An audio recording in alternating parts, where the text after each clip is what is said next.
Experts, historiens et conservateurs de près d'une vingtaine de pays participent à cette conférence régionale. Ils examineront les préoccupations en matière de conservation et de valorisation de manuscrits et étudieront la possibilité de création d'un cadre d'échange et de partage d'expériences entre les différents professionnels et les spécialistes.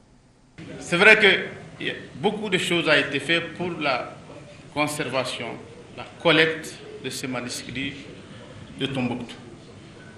Souvent on dit manuscrits de Tombouctou, il y a certains qui pensent que le manuscrit de Tombouctou c'est une culture de Tombouctou ou bien ça appartient à Tombouctou.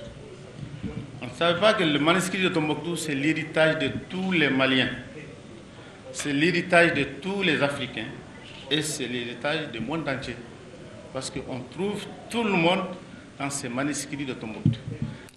En s'inspirant d'un proverbe chinois, le ministre malien de la Culture appelle à une meilleure prise en compte des manuscrits qui constituent un lien entre les peuples et les cultures.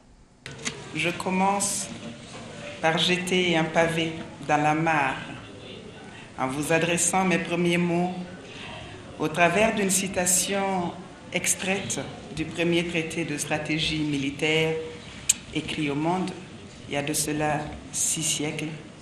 Il s'agit de l'art de la guerre de Sun Tzu.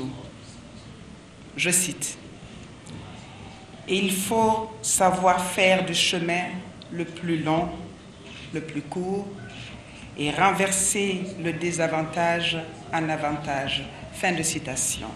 Ce cadre d'échange et de partage d'expériences entre les professionnels de la conservation et de la valorisation des manuscrits en Afrique de l'Ouest pour une meilleure prise en charge du patrimoine écrit de la sous-région, ce doit d'être un début et non une fin. Au Mali, les manuscrits anciens ont été fortement menacés par la crise sociopolitique qu'a connue le pays.